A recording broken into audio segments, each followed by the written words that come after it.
et à tous, je m'appelle Roselyne Ladji, j'habite à Majinga, qui est une province de Madagascar. Alors aujourd'hui, je vais vous présenter la recette d'une sucrerie délicieuse à base de noix de coco qui est très appréciée chez nous ici, qui s'appelle le bonbon coco. Alors pour préparer ce délice, il nous faut tout d'abord 300 g de sucre pour le caramel, 400 g de noix de coco finement râpée. Alors là, vous avez une noix de coco qui peut nous donner environ 200 g de noix de coco finement râpée. Donc pour préparer cette recette, il faut environ 2 noix de coco de cette grosseur. Ensuite, on va ajouter à la noix de coco râpée une cuillère à café de zeste de citron finement râpé aussi et une cuillère à café d'extrait de vanille. Alors, pour les personnes qui apprécient une saveur épicée pour leur bonbon coco, ils peuvent remplacer l'extrait de vanille par une cuillère à café de gingembre râpé. Ensuite, il nous faudra aussi 40 g de beurre. Alors, une fois que ces ingrédients sont prêts, moi je vous conseillerais de préparer les moules parce que ça va aller très vite et vous n'aurez pas le temps de préparer les moules. Donc là, j'ai préparé un moule rectangulaire que j'ai habillé le fond d'une feuille de cuisson et que j'ai graissé avec du beurre. Vous pouvez graisser avec de l'huile, c'est selon votre choix. Là, j'ai retrouvé dans mes étagères un bac à glaçons qui me donnera des bonbons coco en forme de cône que j'ai graissé aussi avec du beurre. Bon, maintenant, on va préparer le caramel.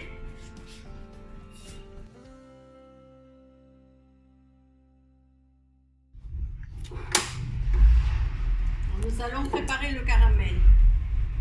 On peut préparer le caramel soit dans une grande poêle ou dans une marmite. Moi, je préfère la marmite. Donc, on prépare le caramel sur feu doux.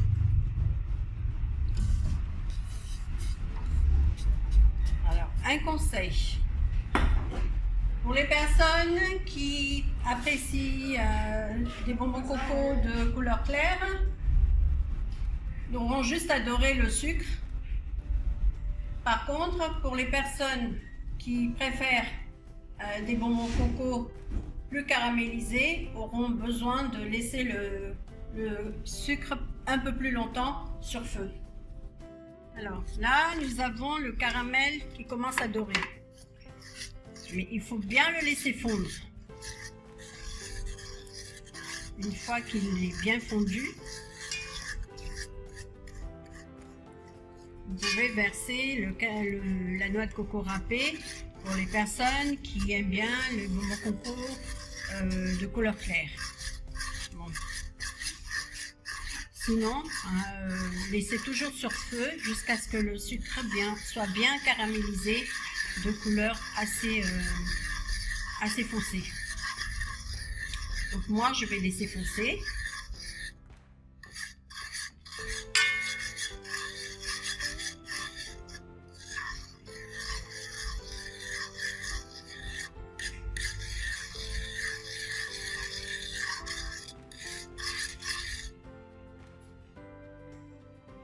Je vais laisser ma fourchette. Je vais prendre ma cuillère à bois.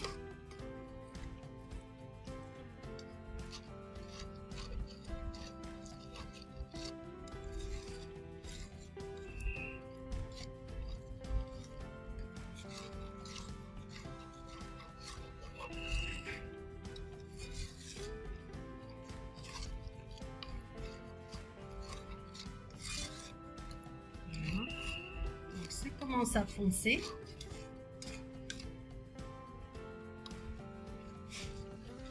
Je verse la noix de coco.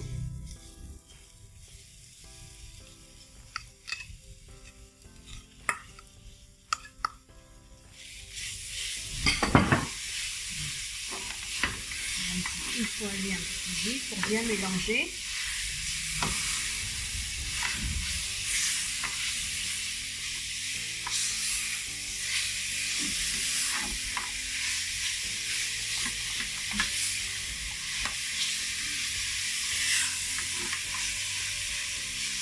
Une fois que c'est bien mélangé, ajoutez le beurre. Voilà. Et ajoutez le beurre.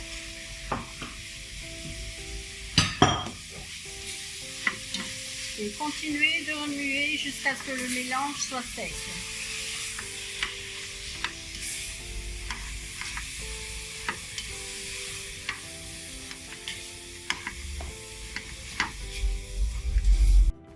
Alors là, le mélange il est prêt, il est sec, donc on va le retirer du feu et on va diviser la pâte en deux. Je mets une partie dans un bol. Ce mélange-là me permettra de donner plusieurs formes de bonbons coco. Et l'autre partie, je l'étale dans le moule.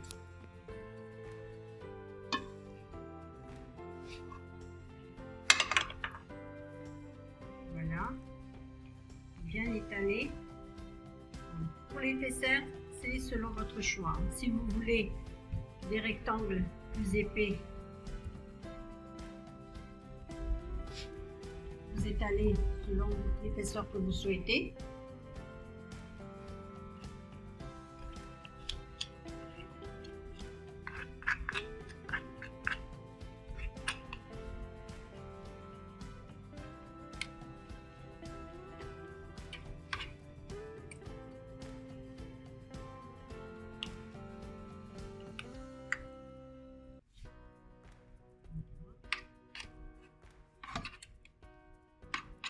Alors, il ne faut pas attendre que la pâte refroidisse pour étaler ou pour former les bonbons coco. Hein. Il faut que la pâte soit chaude. Alors là, nous allons mettre dans les moules, dans le bac à glaçons.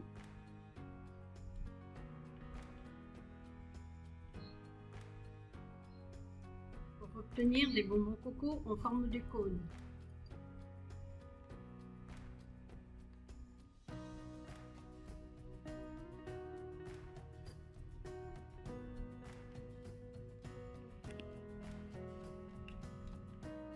Alors voilà, le bac à glaçons est rempli. Maintenant, je vais former des boules avec le reste de la pâte. Donc, je vais graisser un petit peu les pommes de mes mains et je vais former les boules.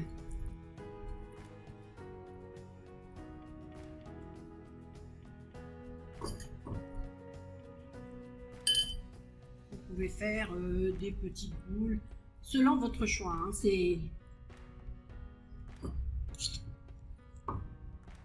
voilà. On peut faire plusieurs formes de boules. Hein. Voilà, je vais faire un petit. Voilà.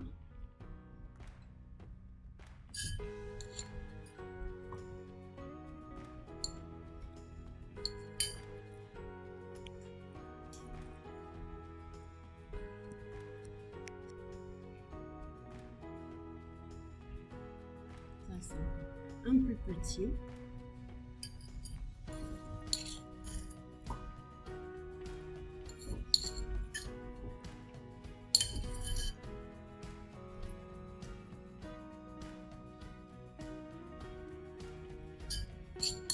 Nous avons terminé la pâte et on va laisser refroidir.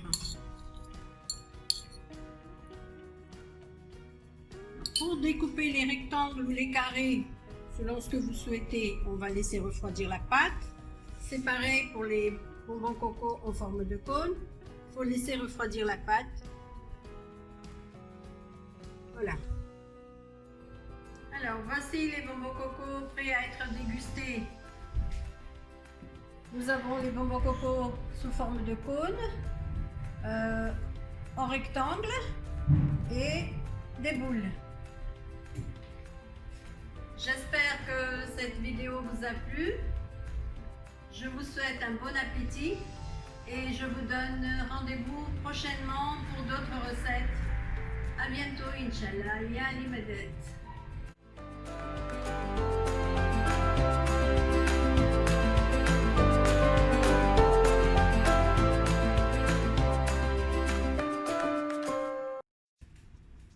Ya Limadet, ravi de vous revoir.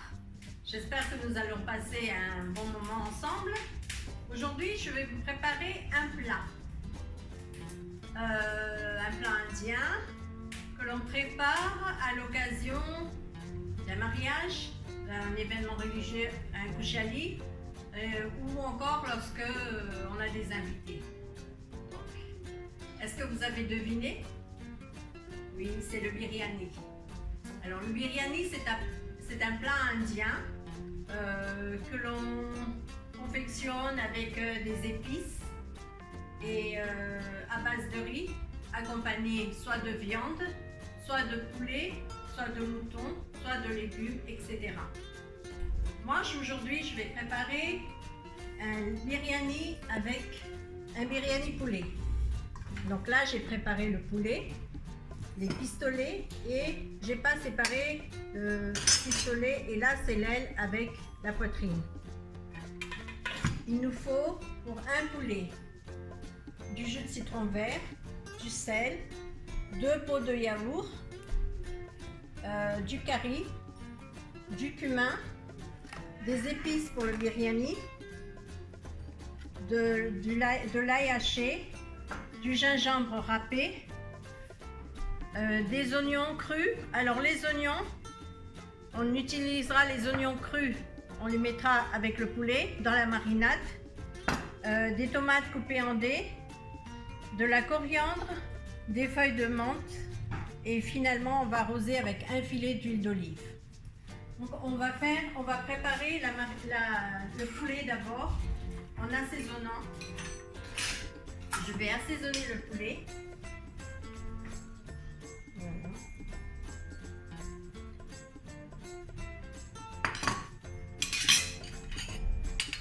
Je vais l'arroser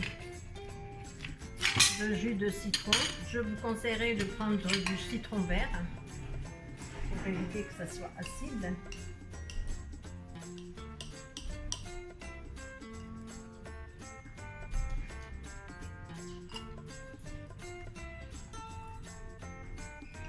Voilà.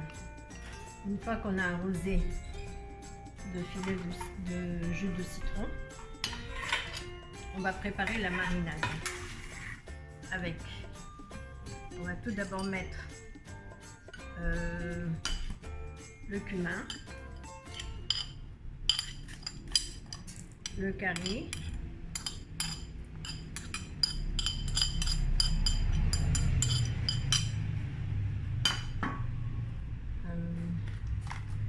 l'épice pour le biryani. Étant donné que c'est un peu épicé, je vous conseillerais de ne pas en mettre beaucoup. Une cuillerée à café suffira largement.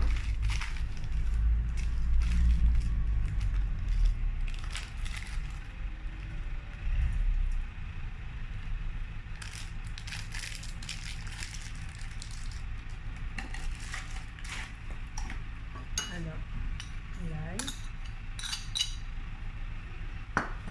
le gingembre,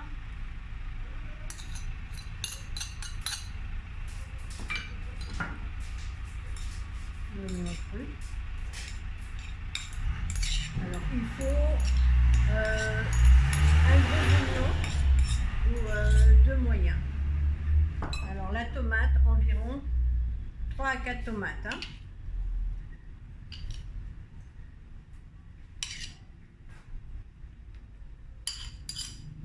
Voilà. Alors après, on va mettre une petite cuillère à café de tomates concentrées.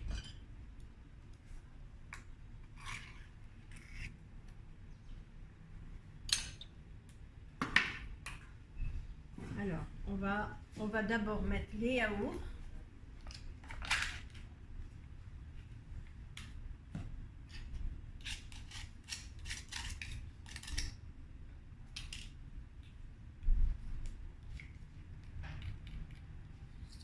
bien battre le yaourt avant de le verser.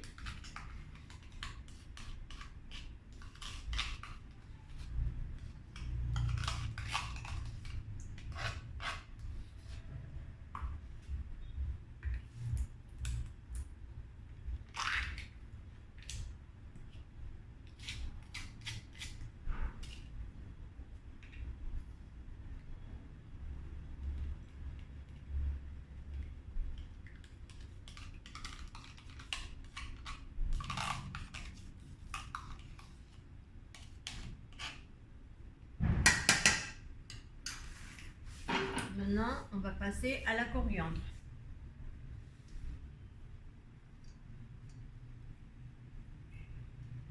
De la coriandre coupée finement. J'en garde un peu, j'en réserve un peu parce qu'on en aura besoin après. Et quelques feuilles de menthe aussi. Voilà.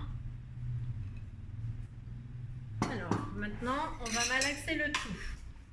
Bien malaxer.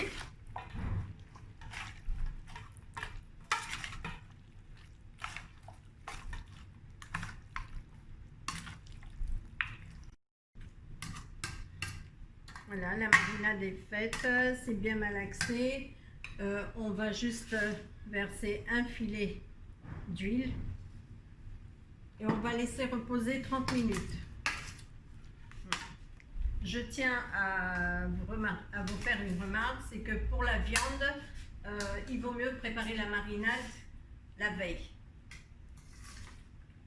Alors, on va passer à la préparation des autres ingrédients. Alors, pour le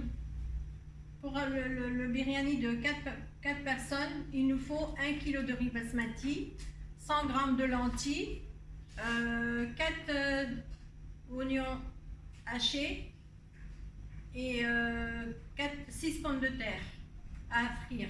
Alors les pommes de terre doivent être frites à moitié. Je vous montrerai tout à l'heure. Et pour les oignons, il ne faut pas qu'ils soient brûlés. Donc on va attendre que l'eau bouillisse pour verser le riz. En attendant, on va s'occuper des lentilles. Donc là, je vais verser les lentilles. Les lentilles doivent être à mi-cuit aussi. Hein. Il faudrait que les lentilles soient à mi-cuites. On va couvrir. On va attendre. Nous avons l'eau du riz qui bouillit. Donc je vais verser le riz.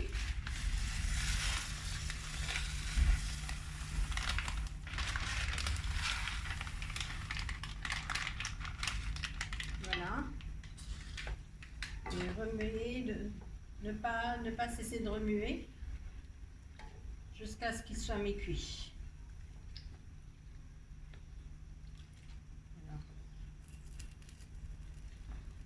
Voilà. Le riz est mi-cuit là. Et pour parfumer le riz, j'ai mis quelques boutons de bâton de cannelle et des graines de cardamome. Donc, vous voyez que le riz est mi-cuit et les lentilles aussi sont prêtes. Donc, je vais retirer du feu. Je vais l'égoutter et mettre dans un plateau pour qu'il tiédisse. Alors voilà, le riz il est mi-cuit là. Je l'ai étalé. Je l'ai mis dans un plateau pour le tiédir. Et là, on a les lentilles qui sont prêtes aussi. Maintenant, on va passer à la friture des pommes de terre et des oignons. Les pommes de terre doivent être cuites à 50%.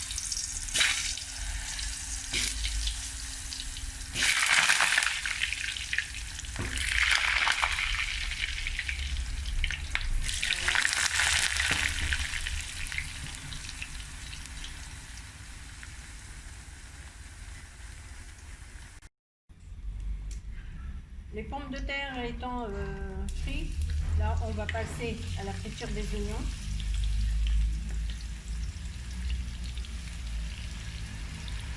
Je vais veiller à ce que les oignons ne sont pas brûlés, suffisamment brunis.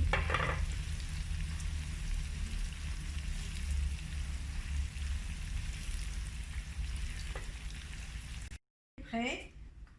Le riz, les oignons les pommes de terre, le poulet, les coriandres, tout est prêt, les lentilles. Maintenant, je vais monter le biryani. Donc, je prends ma marmite.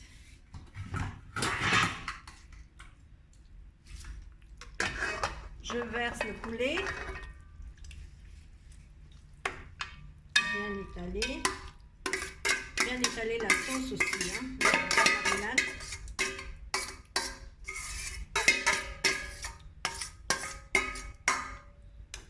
Voilà. Donc, après le poulet, je vais ajouter les lentilles.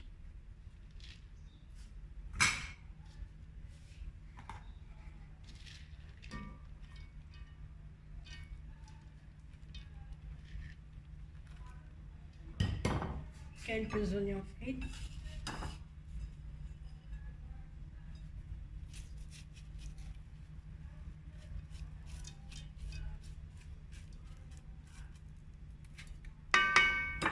Un petit peu de riz.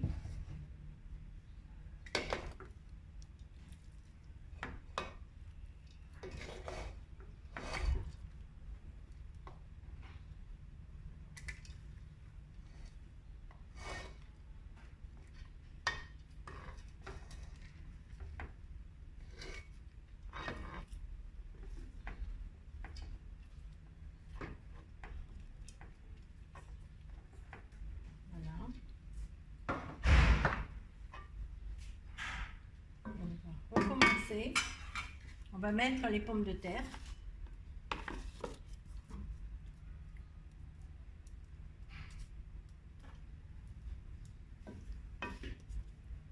Je n'ai pas mis les pommes de terre avec le poulet pour éviter qu'il cuise trop.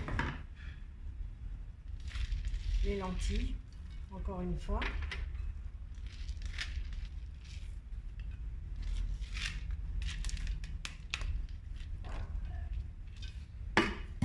Les oignons. On va garder un petit peu d'oignons frits pour la fin. Voilà. Là, on va mettre le reste des feuilles de menthe et des feuilles de coriandre.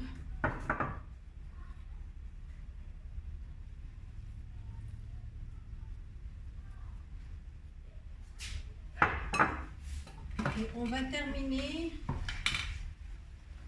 par étaler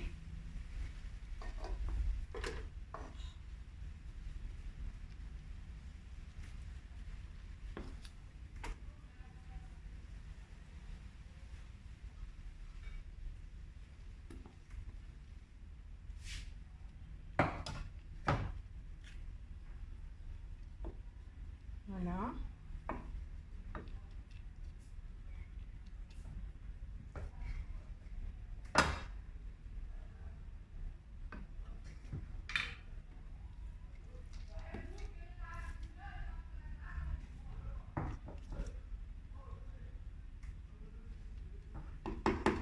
On va verser les oignons. Notre biryani est prêt. Vous avez remarqué que j'ai versé de l'eau colorée sur le riz. Et en plus de l'eau colorée, j'ai versé un grand verre d'eau afin d'assurer la cuisson du riz. Maintenant, on va servir le biryani.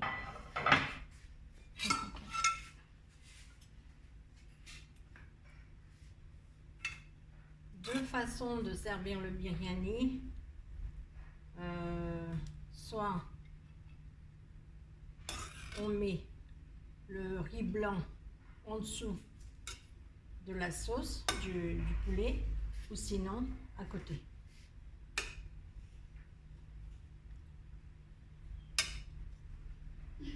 On va mettre les bâtons de cannelle pour la décoration.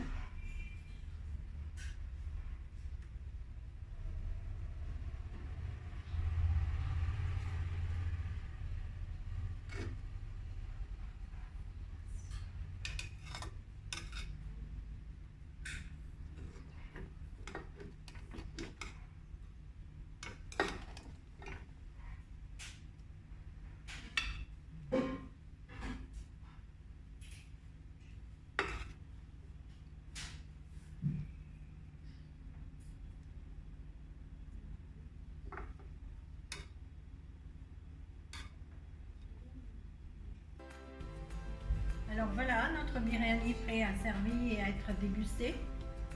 Je vous souhaite à tous un bon appétit et j'espère que vous avez passé un agréable moment avec moi. À bientôt pour une autre recette. Inch'Allah, bienvenue.